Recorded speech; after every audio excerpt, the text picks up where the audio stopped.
বাবা, আমাদের যাত্রাপালার সকল প্রস্তুতি সম্পন্ন, শুধু রোল ভাগাভাগি বাদ। চাচা, আরেকটা জিনিস বাদ আছে। কি বলো বাবা? 17 দিন যাবৎ আমাদের প্রশিক্ষণ চলতেছে, সকল কাজ সম্পূর্ণ হয়ে গেল, তোমার এখনো অভিযোগ বাকি আছে, বলো কি অভিযোগ? হিসাব হিসাব বাদ আছে। কেশিয়ারে কোন হিসাবটা যেন ঠিকভাবে করে। বাবা রহমত, চাচা, হিসাবের গরমিল কত আছে? চাচা গরমিল কিঞ্চিত পরিমাণ 170। বাবা মিরাজ, তুমি কি বলো? সামান্য, মনে করেন লাখের ডোকার উপর দিয়ে চলে গেছে। 50 তুলে বসলেই খরচ হয়ে যায়, বাদ দেন তো। আচ্ছা ঠিক আছে, তাহলে ওটা বাদ। এখন আমরা কে কোন রোল করব সেই রোলটা ভাগাভাগি করি। হ্যাঁ, বাবাদিরা শোনো, বই শুরু হওয়ার সাথে সাথে ফকিরের আগমনের স্টেজে রাজ্যে খাবার নেই, রাজ্যের মানুষ না খেয়ে মরছে, পেটে পাথর বেঁধে রাখছে, এইগুলো বলতে বলতে ফকিরের স্টেজে আগমন। ফকিরের রোল বেটা গুরুত্বপূর্ণ রোল। রিপন, তুমি এই রোলটি করো, ফকিরের পাঠ তুমি করো।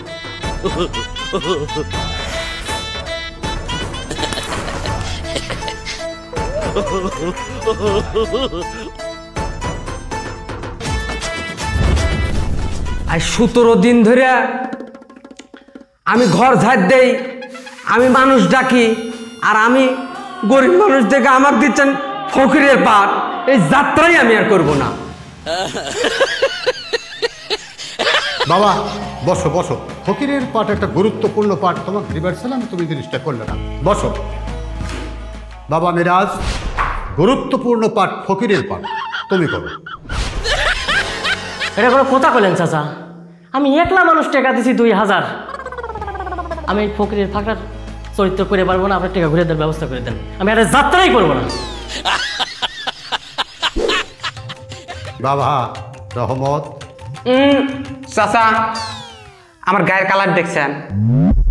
সর্বোচ্চ রাজপুত্র, আর সর্বনিম্ন না হলেও রাজপুত্রের বন্ধুর পাঠ দিলে ভালো হয়। আর ফকির, চাচা, ওই আপনি বুড়া মানুষ, আপনি কি করবেন? ওই ফকিরের পাঠ আপনি করেন, আপনি ভালো মানাবেনি। এই কথা শোনার আগে আমার মরণ হলো না, আল্লাহ আমাকে মরণ দিতে পারলো না। আমি একজন মুরব্বী মানুষ, আর তুমি আমার ফকিরের রোলের কথা বলতে পারলে? এত বড় কথা তুমি আমাকে বলতে পারলে? সবাই শোনো, আজকে এই ফকিরের রোল বন্ধ, ফকিরের রোল আজ হবে না। আর একটা রোল আছে, রাজা রাজপুত্রের রোল আছে। এখন আমরা রাজা রাজপুত্রের রোল করে চলে যাব। পিতা, পিতা, উত্তর রাজ্যের রাজকুমারী, উত্তরবঙ্গের রাজকুমারীর সঙ্গে আমার দীর্ঘদিনের প্রেম চলে। আমি রাজকুমারীর প্রেমে মশগুল। আমি রাজকুমারীর প্রেমে মশগুল। আপনি আমাদের বিবাহের ব্যবস্থা সম্পূর্ণ করুন। আপনি আপনি আমাদের বিবাহের ব্যবস্থা করুন।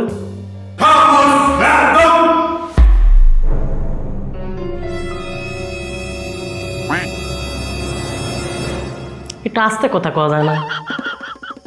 সব কাজ এসে আমার মুখে ধরছে। বুড়া মানুষ তো বা জোরের কথা কছি, একটু যা করছে। সারাদিন খায় জয়নাল বিড়ি, ভিতরে কাজ থাকবে না, থেকে স্বর্ণের পাহাড় থাকবে। একটু আমারও গা পা মাখা হলা দিচ্ছে রে কাশে। হ্যাঁ মুরব্বী, আজকে রিহার্সেল বন্ধ, কালকে সঠিক টাইমে আসেন। এক পরিবেশ দূষণ করে হলা আছে।